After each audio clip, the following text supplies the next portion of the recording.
Hello, everybody, and welcome into What Did We Just Watch? We're on episode 6, and today we have a full house. We have Corey, as usual, and then Dylan's back for some more. And, Abuse. I'm always here because I have nothing better to do. Today we watched we're doing a different type of episode. Why don't you tell them what we watched? We watched this movie called Barbarian. Didn't know anything about it. Dustin just kind of brought it to me today and said, this is what we're watching. And I expected it to be some just medieval nonsense because, the kind of movies we've been watching are ridiculous, and it's definitely not what I expected, not in the slightest. I dropped a good movie on them. So give us the general plot, Corey. So, yeah, I do appreciate you actually giving us a good one every once in a while. It makes me want to come back more. And this one was that. It was a pretty good movie. This was actually in 2022 it was made. I believe it's on Hulu right now for rent and buy, and depending on what Hulu you have, you may be even getting it for free. But start out with a lady coming into really a rundown area in Detroit, going to her Airbnb, and she finds that the Airbnb is also being rented out at the same time by this other guy, and just it kind of goes downhill from there. I mean, you start out getting these creeper vibes from this guy that's already at the Airbnb, and you immediately start drawn to, oh, well, this guy's a serial killer because he's doing all these creepy, weird, take you in the middle of the night type things that is going on. He seems like he's trying to drug her, and then all of a sudden they start sparking up this relationship over this jazz thing that he's apparently part of, and apparently she's a movie filmmaker crew person. They're in town for a job, and supposed to be doing some interviews, and he's like, oh, well, you should interview me, and she says, why? And he starts going down the whole path that he's like this founder of, I guess it was some band or something. Yeah, one of the bands. Yeah, he was definitely giving off the creepy vibe. Like, he kept trying to insist that she drink the tea that he made around the corner. Yeah, and then the magic like, tea. it was just you could kind of tell he's a little bit of a scumbag. She's like, oh, I like this obscure music thing. He's like, oh, me too. Yeah. I've read that. I've watched that. Mine too, yeah. So it makes you think he's a little creepy, and he's like, keeps getting her to trying to drink this wine, or... Yeah, the whole thing, if you watch the trailer, they play it out like it's going to be like she goes, and then the whole Airbnb thing, and you're wondering, is like they're playing it off as like, is this guy like a creeper, or is there something else happening? And in the movie, that's how it starts. So you can't tell if he's being awkward or if he's actual creeper, because like they were saying, 1 minute he's just like he's saying stuff that could be interpreted as being awkward, or like he's a freaking murderer or something. Yeah. And then the next moment he's like kind of like smooth talking her and stuff.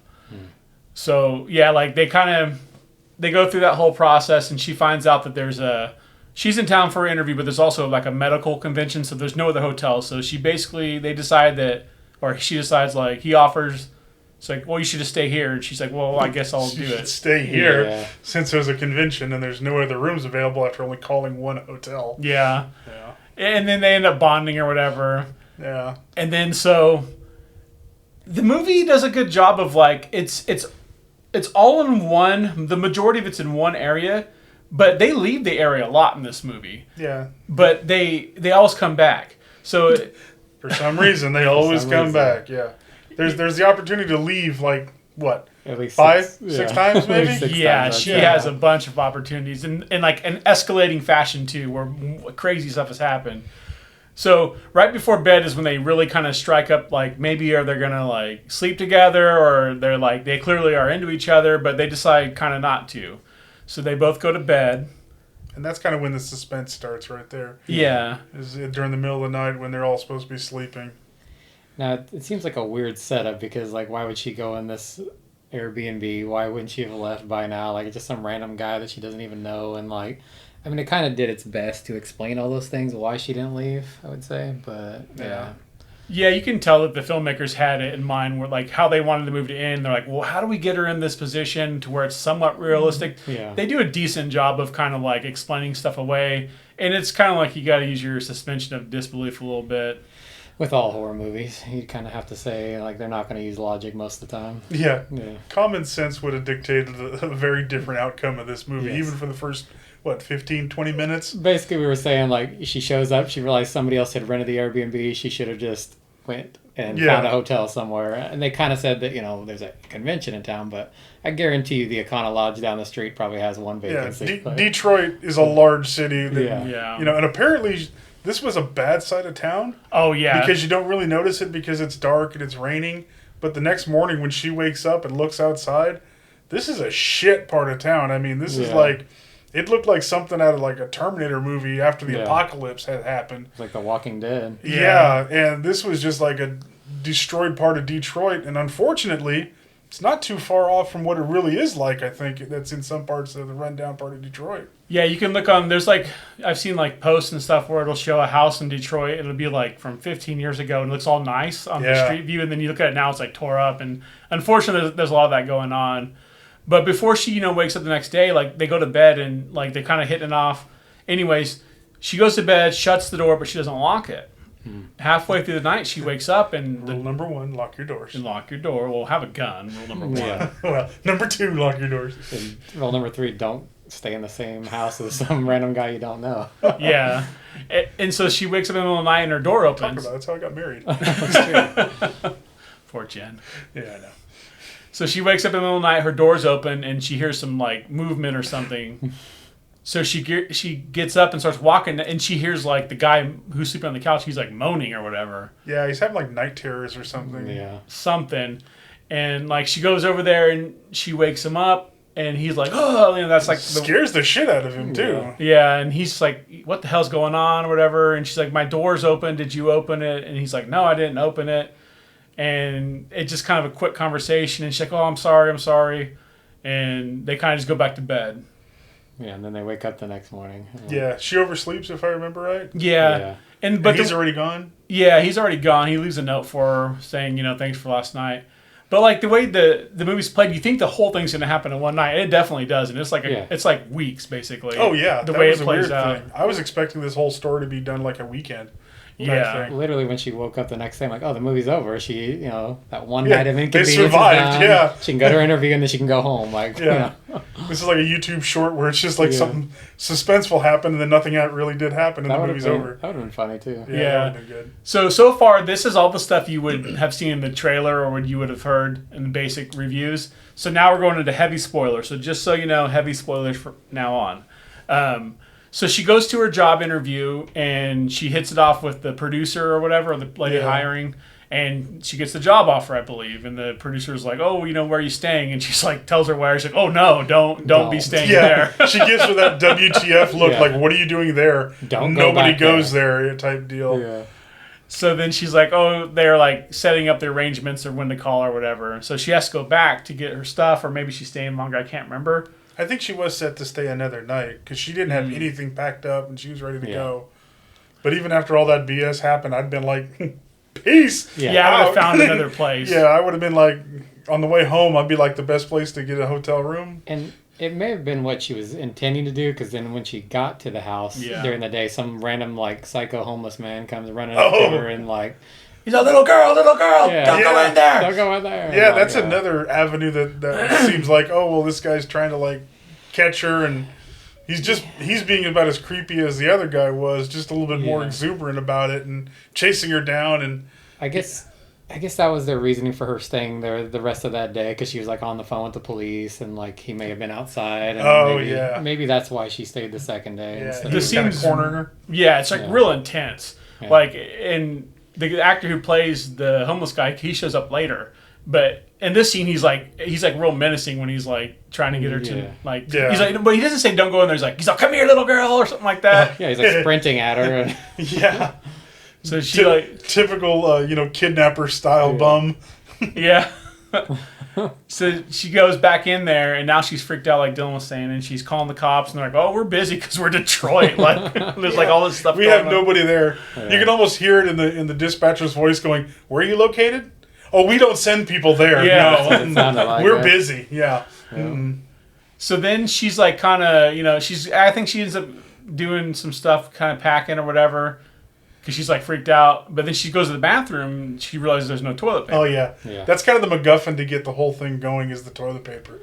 And then she goes down into the basement, and it's like a normal looking basement so far. And then she grabs the toilet paper, runs up the stairs, takes one look back, and I forget what she notices something. The door had shut when she... Had the door shut? Then? Yeah, I don't think it shut yet. I think the door shut, and she I got thought there locked was in a there. noise or something that she went upstairs and then something happened. There's like a noise or something. And then she like went back downstairs to look, and then that's when she was down inside there and the door shut behind her. Because we were yelling at her like, "Why did you go back down?" Yeah. Or something. Because like, once again, she had the options to do totally different things to get herself out of this many times. Yeah, that was like time number 3 where she should have Yeah. left. Yeah, I remember that now. Well, like, basically, it doesn't really matter. She gets down there, and then she goes back down for whatever reason, and then the door shuts. Yeah. So now she's locked in there. There's what are those little windows, like the under subterranean windows? You can see the bottom, like the grass, like at eye level. Oh, It's yeah. like an attic window. Yeah, not or attic, Basement window, yeah. used for like ventilation and airflow type thing. Yeah. Or handy escapes in case you need to. Yeah.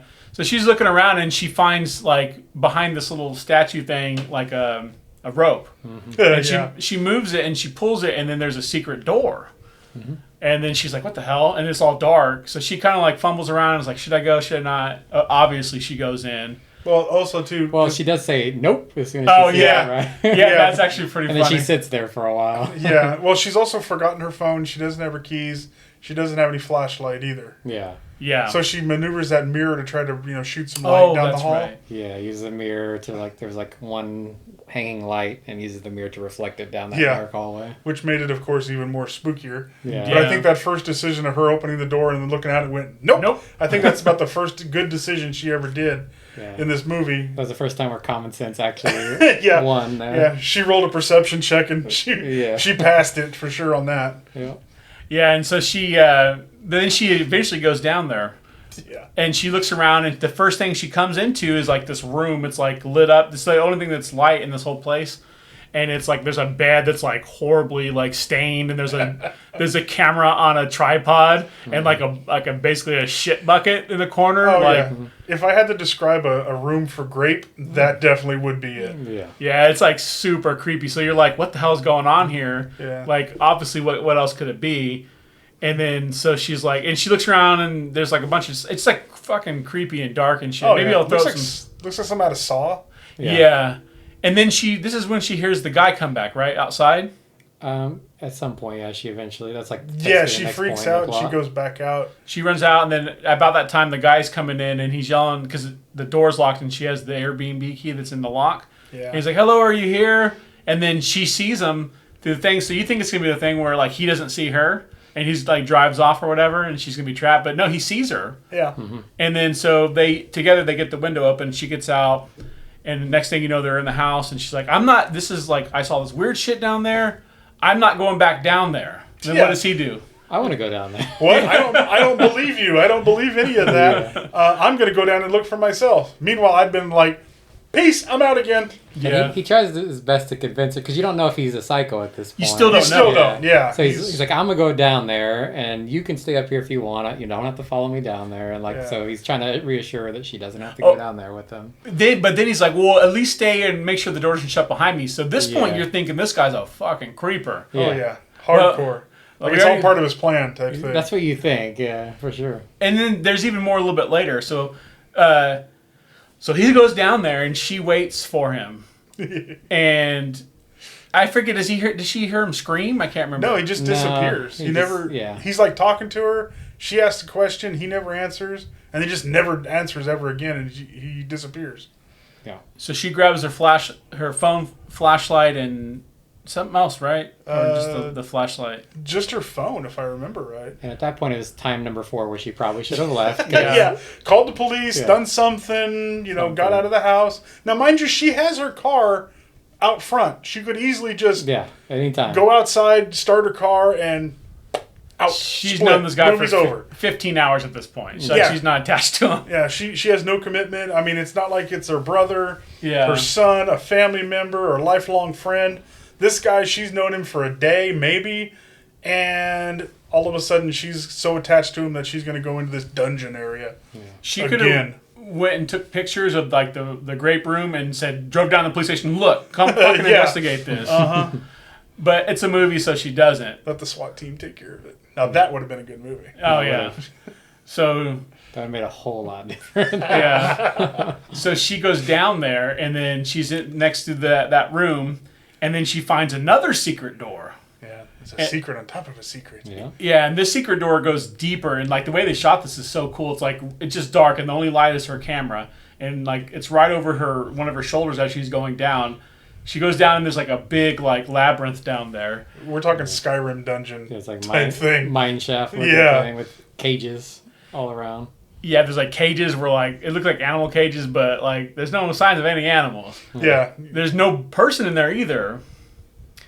But then she's looking around, and She can hear him scream. she can still hear him. Yeah, that's what kind of brought her to go down there. I Once think again, that's how she found the door. She heard the scream. And yeah, Yeah. and that makes it even more creepy because you don't hear him scream until like she finds the door, and then all of a sudden he starts yelling, like trying to get her to come down there. Yeah. So you're thinking, oh well, yeah, this guy's still a creeper. He's trying to lure her deeper into this labyrinth. I thought it was weird because like a locked attic wasn't, or a locked basement was not good enough. And he was luring her further into a mine shaft. How deep can we get this lady to go down into this dark corridor? Yeah. At this point, he's just playing with her. Yeah. They definitely did a good job of like the whole time like thinking, is he a good guy? Is he a bad guy? Yeah. It gets answered real quick after this. So he comes like she's shining the light in the darkness, but only goes so far because it's a small light on the camera. He comes walking up, and he's like, "Oh my god, we got to get out of here!" No, he comes crawling. That's what makes crawling. it weird. Yeah, it was because crawling. you just see him kind of yeah. crawling on all fours, trying to get away, or crawling up to her, and it's like, That's oh right. crap, what is that thing? Yeah. And mind you, the suspense is killer at this point. They do a really good job on the suspense at this. They keep you guessing because they just let your mind play tricks like by just showing darkness, and he's like, somebody bit me or whatever. Yeah, And zombie then, movie. That's what I thought. That's where you would think the first time, and she's like, "Well, let's get out of here." So she starts going back the way. She's like, "No, there's more of them that way," or something like that, right? Yeah, because even after you see him, he still plays off as a creeper because she wants to leave and go the other direction that we just came. But he's like, no, we can't go that way. We got to go deeper in. And you're looking at him going, no, not that. We'll go this way. Time to go. Yeah, time to go. I came from this way. I know this way. But he keeps trying to force her to go back this way. Yeah. Because there's something in the tunnels. And this is the point of no return of the movie. They're arguing, and then basically here's Spoiler. the big spoiler of the movie. Out of the darkness comes this big, hulking, grotesque, nude woman, like size of basically like Looks like an Amazon. a small forward of a basketball player. Completely nude. She grabs the guy and starts smashing the shit out of his head, and like his head just caves in. And you're like, well, I guess he wasn't a bad guy. Yeah. Surprise, he was telling the truth, apparently. Yeah. Mommy's not happy.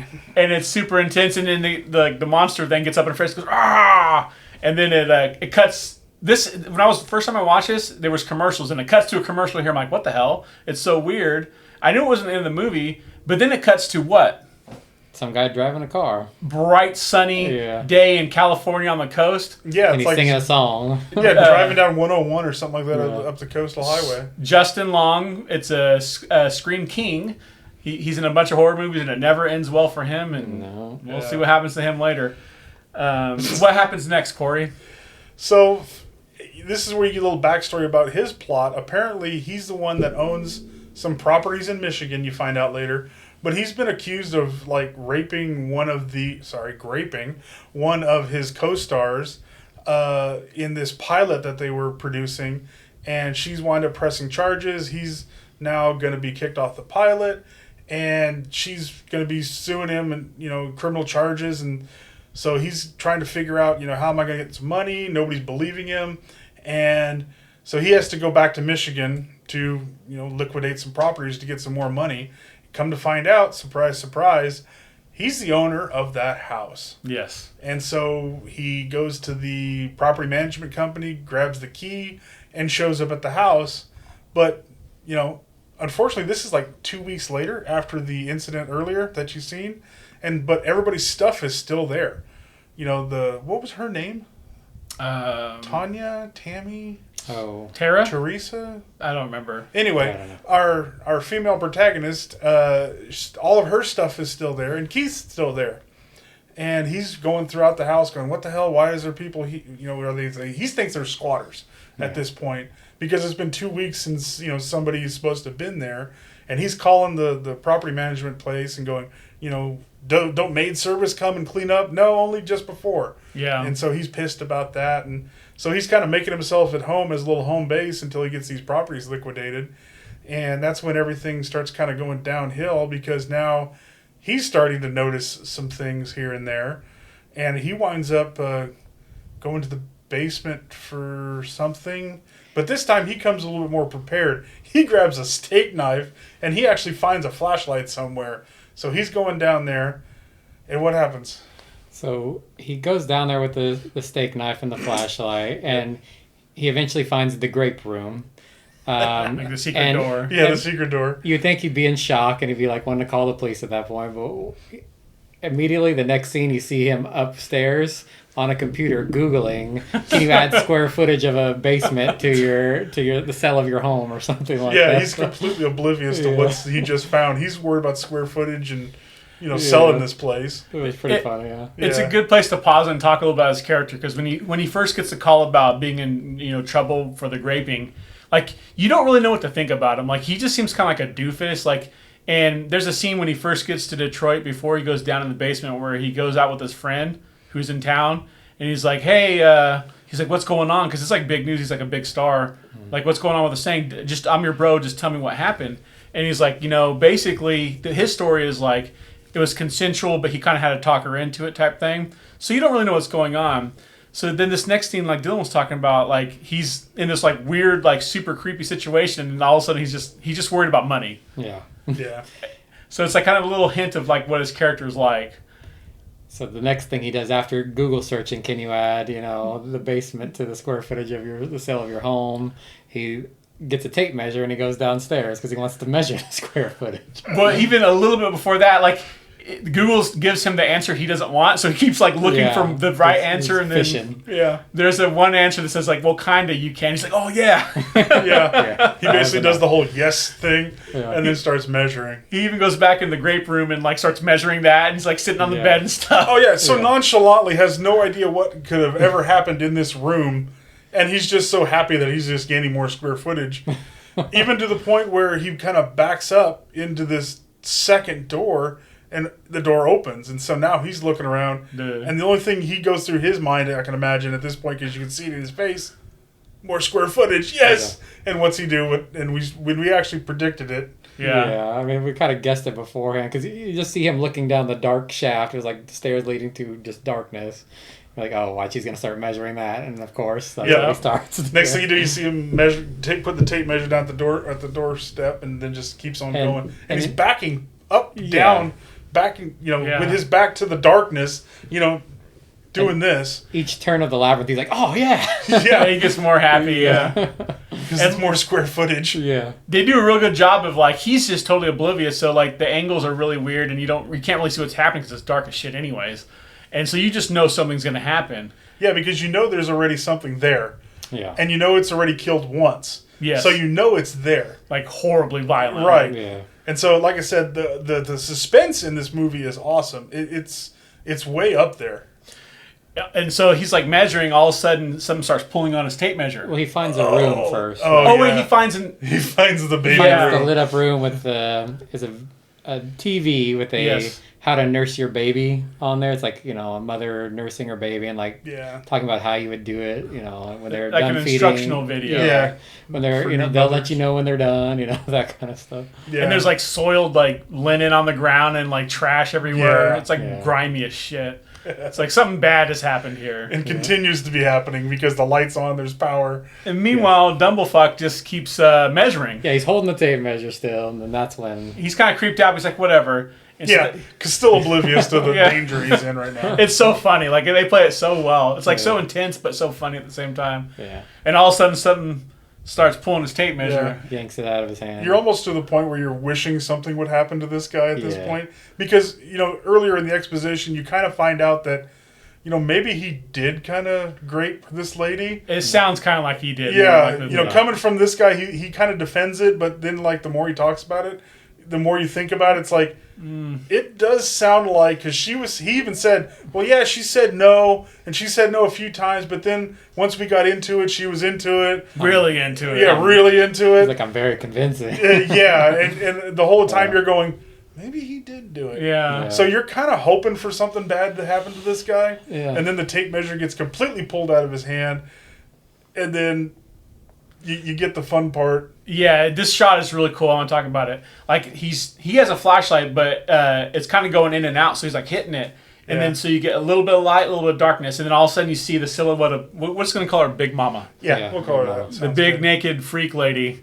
And then you see her way off in the distance, like 70 yards, and then he goes out, hits it again, she's closer and closer, and finally he takes off running. Yeah.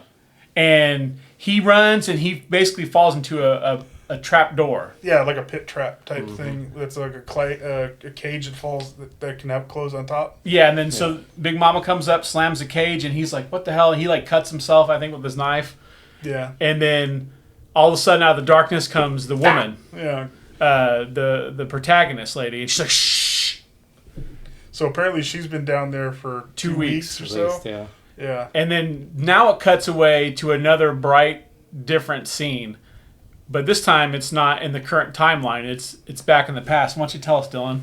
So you just see a man walking out of that same house. It's like a tall, skinny, creepy-looking guy walking out of that house. And he gets into his car, and then he goes to the grocery store. At the grocery store, he's asking, the employees there, hey, where's your plastic sheets and your, where's your murder kit Typical at? mass murder kit, yeah. Where's your murder kit at? And she politely shows him where all the murder kit stuff completely is at. oblivious. Yeah. Yeah, and she recommends a few things for him. Do you need latex gloves or you need rubber gloves? Basically, she's under the assumption that he's having a baby because he's asking for plastic sheets, for like a toddler bed or something like that. And then he's like, oh, you're going to need some diapers, you're going to need some gloves, you're going to need a baby feeding video. Or that's, that's where the video, yeah. And he gets his groceries, he leaves, and then he goes to... He sees somebody, a woman, someone getting in her car, and he follows her. He follows her to her house, and then he just kind of waits there for a little bit. He gets out of his car, goes to his trunk, and pulls out like a jumpsuit. It's like just some workman's jumpsuit. I forget what company he said he was working for. Gas company or something. I think it was the water company. Something. But he goes and knocks on her door, and she's like, what are you here for? He's like, oh, there's some outages in the area. I need to come check some things in your house. She lets him in. You think he's going to do something, but he really doesn't. He just kind of walks through the house, but he does go to the bathroom and he unlocks the window to come back into later, you assume. You never see it, but that's what he does. That's what it implies, Yeah, and then he's I don't definitely think, coming back. Did anything else happen at that point? point? Well, he's given off, what's the guy from Silence of the Lambs? That had the Buffalo Bill? Oh, Buffalo. Bill, he's giving Buffalo Bill vibes for the whole entire thing. He is, yeah. Just the... He's completely stoic, but in a super creepy way. Yeah, he definitely right creep for the part. Oh, yeah. And it ends with him, walking into his, gross, dirty house, and, he just opens up the door of the basement and goes in, and it cuts back to the current timeline. Well, no, he goes down there, and then all of a sudden you hear screams. Oh, that's right, yeah. So he's already got somebody. Yeah. But he's lining up another woman already. Yeah. For something. You don't know what. We don't find out until later. So you get the impression he's done this multiple times. Yeah, so he's a pro at this, apparently. Yeah.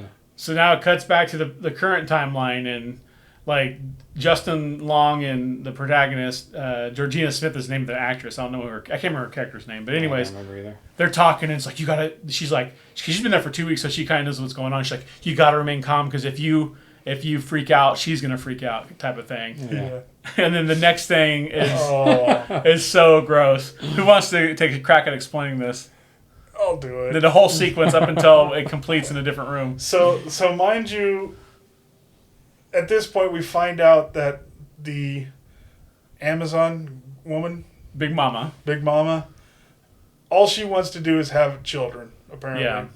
And she takes these people and treats them like they're her babies. Yeah. And she wants to feed them and take care of them. That's it. It doesn't sound creepy now, does it? No. Until you get to the point where you figure out how she takes care of them and why there's no other people in there with them. So she wants to feed them. And so the next thing you see is a hand come down with this, looks like an old milk bottle with this nasty looking nipple over it filled with milk. It's got like hair. Yeah, like hair on that.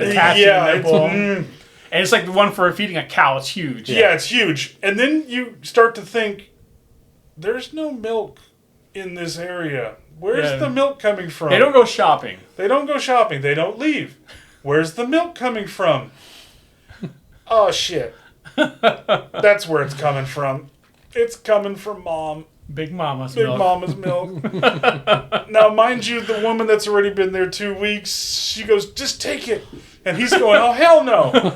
And she goes, just take it. And so the hand like moves the bottle to her, and she unwillingly, takes a few drinks. Yeah. And then the bottle turns to him again, like, okay, now it's your turn. And he keeps refusing it. Yeah. And then the next thing you know, the hand just pulls it away. And then you hear the door, the cage door open, and she jumps down. And she comes over and kind of coddles the woman, tells her she's being good and everything else. Mm-hmm. You don't get a good look yet at Big Mama. Yeah. Only a little bit fleeting here and there. But you can tell she is not hygienic. No, she's like slime everywhere. She's like 7 foot tall and muscular, and like basically her boobs are hanging out. They're like massive. It's so uncomfortable. Yeah, it's so awkward. uncomfortable. And then I guess she realizes that the other baby is a male. Yeah. And so she's like, oh, we're going to have some fun. And so she just takes him and drags him away to this... Out of this pit into this like other soiled room that we've seen earlier. And she decides, I guess, that since he didn't take the bottle, he doesn't know how to feed. Yeah, he doesn't know. So she's going to teach him by making him like force him to watch this video of how the baby to latch on. All the while... she's helping him to latch on to her. Now, mind you, this is probably the most cringiest 10, 15 minutes that I've ever seen in a while. And while this is all going on, now our protagonist, the woman, finds the knife and the flashlight. And so she's like, okay, the door's open, I'm out of here, I'm going to split. She finally gets some kind of smarts. Until she runs by this room, because remember, this room is on the way out of the dungeon. She looks in, sees what this guy's going through, and just kind of goes, nope, and splits, right? Yeah. And so she goes out, but she comes to the basement, she goes up the stairs, and the door is closed again. But she hits the tape measure on the way out, right? Oh, that's right. Yeah. Big Mama hears it. Big Mama hears it, and so she starts freaking out and chasing her. She gets to the inside the basement. The door's locked to the house. So she finally also does another smart thing and runs to that same window and was able to break it and try to get through. Now, everybody knows when you've got the chase scene going on, what happens. The bad guy catches him and is going to pull her back in, right? Yeah, you totally think that's going to happen. That's exactly what you think is going to happen. But actually, there's a little twist. She gets about halfway out, and here comes our favorite... molester bum, and grabs her and pulls her out, and actually pulls her to safety. And come to find out, this guy knows what's going on in this house, and helps her. He was trying to warn her in the most creepiest way possible earlier, but he knows exactly what's going on, and he's known that for like 15 years, right? Yeah, he's lived in the area, and there's this really cool shot as he's pulling her out, like. It's bright and sunny outside, and then you can see into the cellar window, and you can see you get a really good look of the Big Mama. Yeah, and she doesn't like sunlight, right, or something. She doesn't like the sun. She only comes out at night. Yeah. Right. The homeless guy is like, he explains like she lived in there. Is this where he starts talking about? Yeah, this is where he's like, she's lived there. That was later when he talks about like the background. Right. Yeah, that was a little later. He basically says, like, she comes out at night, you need to get out of here, type deal, and you need to come with me, I know a safe spot. But she totally shoves him off and goes, no, I need to get back to town. Now, mind you, she's been gone for 2 weeks, she's got no ID, she's got no car keys, she looks like shit, and so she goes to this walks to this gas station, and I guess calls the police? Yeah. She calls the police, and now then it cuts back to Justin Long, and now since Big Mama went after Georgina, it's Campbell, not Smith. I don't know if I said Smith. But he's now free, so he goes further in the labyrinth, and what does he find? Oh, wait. Before that, as she's talking to the homeless man, he's like, and she's not the only bad thing in there. She's not even the worst thing. Yeah, they're foreshadowing that. Yeah, so, foreshadowing. He starts going deeper into the mine shaft, and eventually, like, he starts hearing noises, and he thinks that she's about to chase him, so he starts running deeper into the mine shaft, and he comes to some door or dead end looking thing, and she's like creeping up behind him, but then she stops and she goes the other way, like she didn't want to approach him. Yeah, she completely freaks out, doesn't want anything to do with it. Yeah, so he ends up going into the door that he ran to, and he walks into a room. It's like a lit room with like a TV going and some music playing. Like filth everywhere. Yeah. He's just like kind of looking around. It looks like a hoarder lived there. Fails his stealth check too. And he just he kicks a few bottles, and then something gasps in the corner and startles him, and he looks over, and it's that real creepy Buffalo Bill guy from earlier who's like laying in bed. He's about 40 years old, 30 years older. He's older. And, yeah, he's probably 70s, 80s, or at least. Yeah. Yeah, and Justin Long's character, he's like, he goes over to try to help him and talk to him for a little bit. The guy's not really responding. He keeps pointing at things. Here, give me that. Well, he goes like, "Oh, I'm so sorry this is happening to you. Like, I'm going to get out of here, and I'm going to tell everybody what happened." And then the actor who played the Buffalo Bill, he can't talk, but his facial expressions are just like telling him, like, "Oh, you fucker, you're not going to give up my gig," basically. Yeah, he doesn't know that this guy's the main bad guy. Yeah. So he's well, hold on. Before, just to kind of tell how much of a scumbag this guy is. What's his name? Justin Long. Yeah, his character is, he goes, we're gonna get out of here. Well, I'm gonna get out of here, type deal. Knowing like, hey, you already fucked it. I'm not helping you, but I'm gonna get out of here. I'll call the police and tell them, but I'm getting out of here. He lets little things slip along the way, let you know how bad a guy. Yeah. So he Justin Long's telling the old man, like, "Oh, I'm gonna get out of here." So he's like thinking like, "Oh shit, I'm gonna finally get arrested for all this crap." So he's like pointing at the nightstand, and he's like, "What do you want? What do you want? I already gave you water." And then so he can't talk, and Justin Long gets frustrated and just moves the thing over, and then he walks around and looks around the room. What does he find? He finds Justin Long finds a videotape. A bunch of videotapes. They're all labeled. One of them's named Redhead at the video store. One of them gas station, yeah, Puker gas or station, something like Puker. The Puker, yeah. Basically a bunch of snuff films. Yeah. Yes. And he pops the video that's already in the cassette player. Like, he just pops it in and it starts playing. You don't see what's on the video, but he's watching it, and you hear some screaming and hacking, and his reaction is like, oh my gosh, this is sick. Yeah, so now he knows that the guy that's laying in bed is like number one guy. Yeah, so he turns around and he sees that the old guy's in bed holding a revolver that he just pulled out of the drawer. And classic thing, you think, I kind of called it, you thought he was going to shoot Justin Long, but he ends up blowing his own brains out. Yeah. But he does the smart thing. He at least takes the gun. Yeah. He takes the gun and it cuts back to Georgina, and she's like, the cops come. She looks like shit. It's Detroit. So long story short, they don't believe her. They drive her to the house, and she's like, well, this isn't your house. You can't prove it. And they get a call about like shots being fired, so they got to go. Yeah, they definitely don't believe anything she's saying at this point. They almost arrest her. They almost arrest her. They leave. She breaks into the house. She gets her keys. She's leaving. Right? She stops. Yeah. Again, she has the ability to leave the situation and be done with it. Yep. This is her, fifth chance that she could have left. At least. And because I think I had walked away at this point. I still haven't seen this in a few weeks, but Big Mama leaves because she's afraid of the old man. Yeah. So at this point, she's back looking for her other baby, Georgina. And then what happens next? Well, she's debating on whether to go or stay, and she ends up staying again.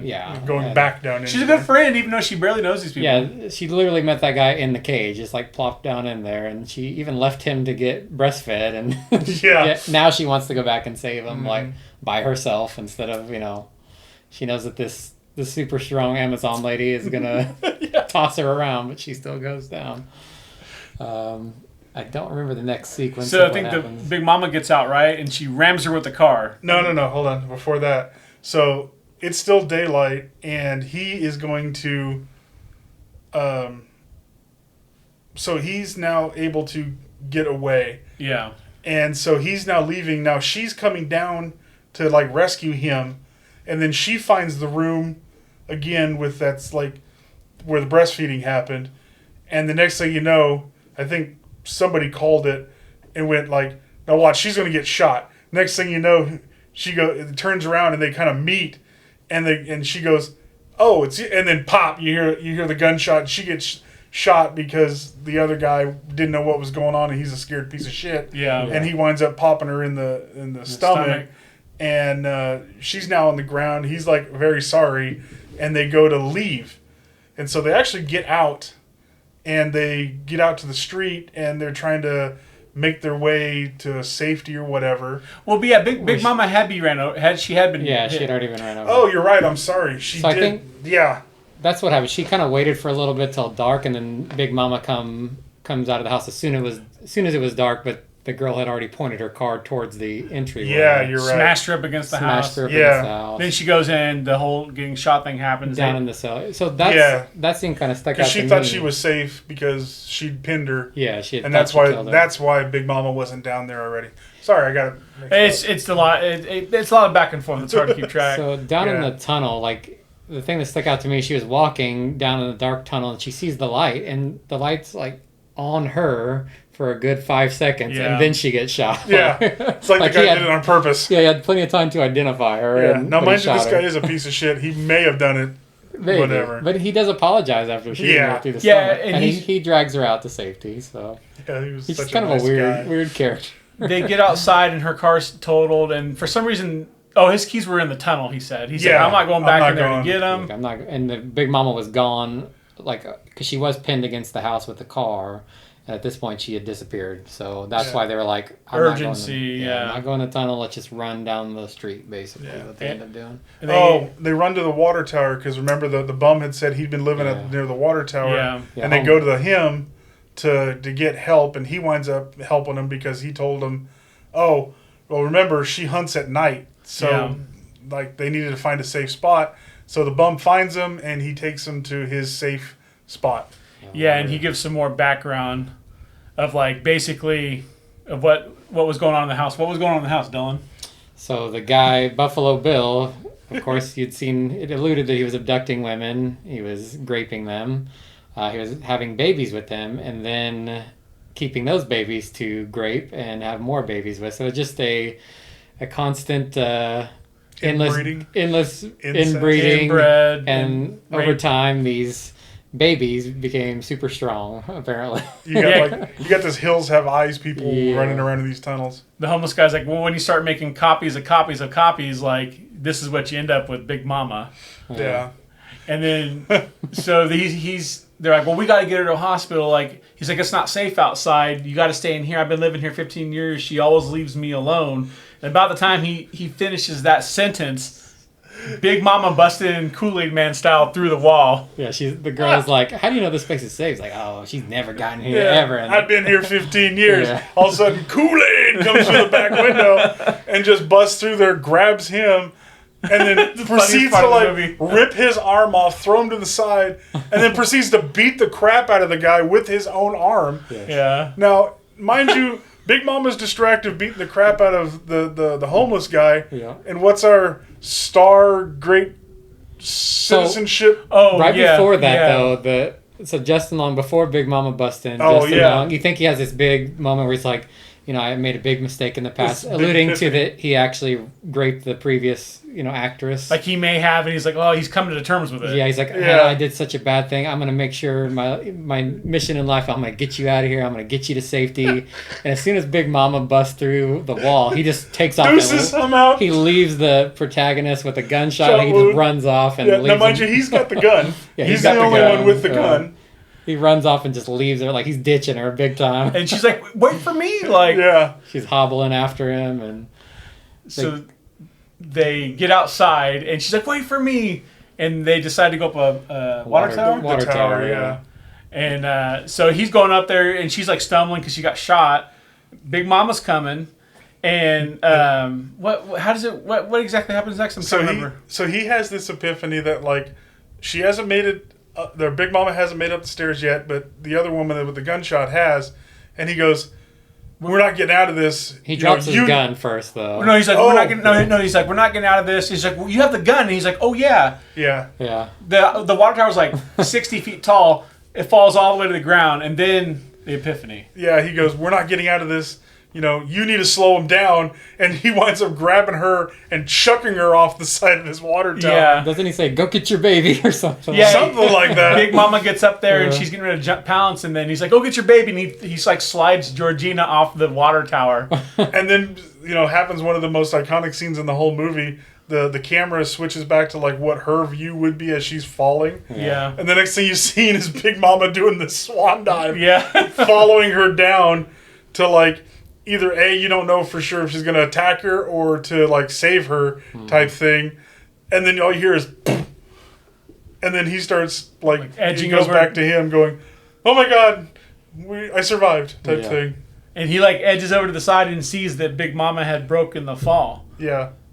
So apparently she can, break some kind of gravity laws type thing. And get underneath her in time. Yeah, it was. She like left like a good 3 seconds after she had fallen off, but somehow she got down there before under her to break her fall. Yeah. Which everybody knows if you fall on this big Amazon woman, you're going to be perfectly fine. Apparently, After getting shot. Yeah. This is where I was thinking like they could have shot this a lot better. Where like they could have showed Big Mama like running over as he was sliding her off to get Justin Long, but he slides her off before, so then she switches. She jumps before Georgina falls off, and then to break her fall. But they filmed it. I guess it's quite harder to film. Kind of grab her in midair and flip her around and then do the thing. Yeah. It was definitely like a lower budget like movie. They were almost done. Yeah. So anyways, breaks the fall, goes down there. Justin Long sees them both like knocked out. He goes down there. Does he pick up the gun? He picks up his gun. Yeah. Picks up the gun. Bring us home, Dylan. What happens next? So he goes to look at the girl, and all of a sudden she gasps back to life, and he's like, oh my gosh, I'm so sorry. Like, basically, he starts gaslighting her while she's like, you just slipped out of my hands. You slipped. And you think he's going to go to save her, and, he starts picking her up, but then Big Mama wakes up. She grabs Justin Long by the head and lifts him up and sticks both of her thumbs into his eyes. And then pus and blood is like spraying out. And then cracks his head open like an egg. Yeah, it basically just rips his head like in half. Yeah. And so Big Mama, after killing Justin Long, goes down to cradle her hurt baby and starts, calling her bebe. And the gun just happens to be in reach for the main star. She grabs the gun and she's not like trying to sneak it in there. She literally just kind of picks it up and points it at Big Mama's head. And Big Mama says like goodbye or bye or something like that. She gives her a little kiss. She goes and puts it on, the main actress's face, and then bam. I love how this ends. As soon as she pulls the trigger, it just cuts instantly to the credits. Yeah, you don't find out what's going on. Awesome. But then they do like the mid-credit thing like a few seconds later. But I just love that gunshot quick cut. Yeah. That was so cool. No other explanation, no nothing. You just kind of see her. Actually, you see her walking down the road, don't you? It just shows her get up and walk away, and then the song they play during this it's an old 50s song. I want to say something about Be My Baby. I forget. Yeah, Be My Baby. Yeah. Yeah, that one. So, basically that's the movie in a nutshell.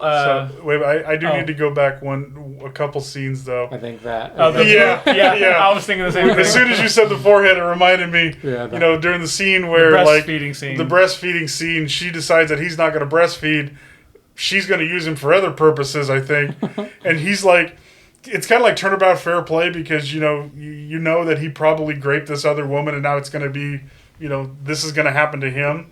And so she's got him on his back, and she's on top of him, and she just looks at him and goes, boop, and literally says, boop. And then it cuts to another scene, and so it's like, oh, that's just wrong. Yeah. She's trying to cram him on her. And it's just like, but I think that was probably one of the bigger laughs of the whole entire deal was that boop.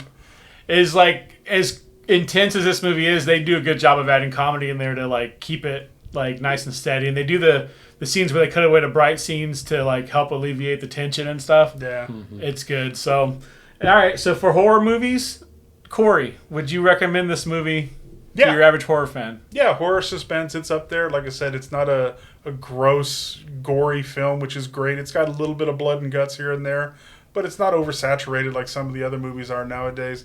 I think the suspense is high, and that's what keeps the movie going. Yeah. Dylan?